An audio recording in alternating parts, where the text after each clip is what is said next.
All right, I swear, man, A24 seems to be on some kind of like wrecking crew type of situation. They are on a hell sweep right now. I'm trying to tell y'all, they drop so many movies. Just when I go to see an A24 movie, the one I'm talking about right now, there was like four trailers for four other A24 movies. But man, they are really taking the world by storm. They seem to be very popular right now. They have their own aesthetic and style. I love that for them. Congratulations. But this movie here that they dropped this past weekend is fantastic.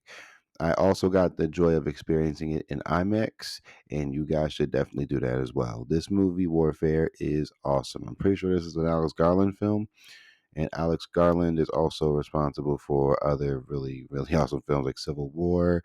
I believe he has something to do with 28 Years Later this year, because I think he had something to do with the first two. He has a lot of his own real crazy style of movies, right? But this movie was special. I enjoyed the fact that we got to get a real time event that felt like a real war. You know, like there's a lot of movies where war is displayed and you're really immersed in the situation, but there was something about this one where it felt way more realistic than any other war movie I've ever seen. And Saving Private Ryan exists, and Hacksaw Ridge exists, and those are both fantastic movies.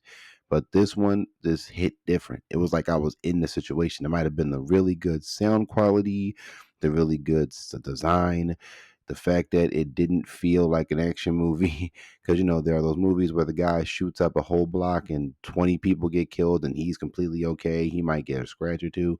But here, bullets weren't landing. So, like, bullets were landed but weren't landing at the same time. Like the war felt like a real war. Like you fire hoping you don't get shot, you miss, you dip deck under, you dip back up, shoot again. It was nuts. The way they shot it, the way it was filmed was so masterfully done. The sound quality of the gunshots, chef's kiss. Then you got to stop and think about the performances. I think Will Poulter was awesome. The cast in general was really good, but the standout, in my opinion, the standout performance has to go to Charles Melton. I think he really captured his role well.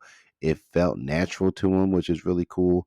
And I wouldn't be surprised if a lot of Hollywood devs were impressed by his performance. And he ends up kind of getting more stuff. I mean, I obviously know him from like Riverdale, and he was the one smart aleck kid from Bad Boys for Life. And those are like the only two things I think I've ever really seen him in up until this point. But this one's great. Like this role is a really good role for him. And he doesn't have that much screen time. I mean, the movie's only like an hour and a half. And I would definitely recommend you guys go sit through this film. It's raw, riveting, and terrifying. And I say terrifying in the sense of seeing it in IMAX, there were sounds that just catch you off guard. But then you're sitting there and you're watching the movie and you're like, yo, what's about to happen? It's a slow burn until the action starts. I'm not going to lie to you. It was a slow burn, but it was a necessary slow burn to get an idea of what's really going on. And you're trying to figure out, okay, something's about to happen. Then nothing happens. Then you're like, something's about to happen again. Then nothing happens. And then when you least expect it, something happens. And you're just like, yo, what was that? It's just incredible. Um, I would say there's a very, very violent moment that takes place where you don't think it's that bad until the aftermath is shown. The ability that they displayed the real feeling, and this is just like a little bit of a spoiler, but not completely, is that an explosion happens.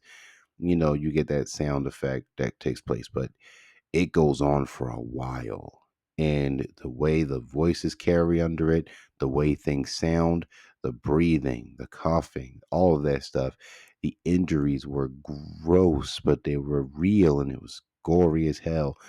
It was just like seeing people who are going through war and some people just spacing out because they don't know what's going on. And I was like, this is such a real riveting experience. And sitting in the theater, there's no sound from the audience because we're too busy trying to figure out what the hell is going to happen next. And the fact is based off a true story. I salute those soldiers that were there. I mean, you guys deserve all the respect in the world. You guys held it down and got out, and you're home now. Congratulations. We're sorry y'all had to experience that. That's just a little side note from me. But it's just like war in real time, and it was terrifying. Like it was just crazy, but it was cinematic beauty. It was cinematic gold. I miss having a certain type of feeling when I go to theaters, which is why Top Gun Maverick was so awesome, because I'm in the movie theater like, yo, I miss cinema. This is like legitimate cinema at its finest. And I will say the same thing about Alex Garland's Warfare, A24. You guys killed it with this one, bro. Y'all killed it with this one.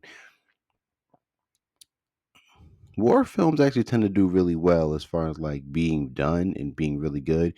So this doesn't surprise me. But yeah, I don't know. I don't know what else to say. It's like, I will say the set design, them actually building the set to replica the house that they all stood off in, beautiful. They captured it piece by piece. The design, the special effects, the sound, the way they I don't think they shot with IMAX cameras, because I think Sinners is the only movie this year shot with IMAX cameras. I could be wrong, but I think it is the only film shot with IMAX film. So let's just, keep that in display. But the way the camera just works itself, the way it's like following the cast, the way it focuses on the cast, no shot feels pointless. Every shot feels necessary. This is what we're asking for. Just characters, people, positive displays of people with really good story elements, really good drama, hell, even some really good violence that didn't feel cinematic, but the violence felt more real than cinematic. And sometimes we kind of need something like that. But then also, I love a good John Wick movie where he's basically invulnerable by the end of the series. So I would say that Alex Garland and A24's Warfare is a must see for cinema lovers. If it's not your kind of film, don't go see it. But for people who are just like, I want to see something in the theaters and get that theater experience, you will definitely get that theater experience. It may not be an MCU movie theater experience, but it's a riveting one that would really have you wondering what's about to happen next. So I would say go see this movie because we need more films like this to succeed. And with that being said, I'm gonna end this video on this note. You guys were here with Let's Talk Reviews. Like, comment, subscribe for more, and I'll see y'all on the next one.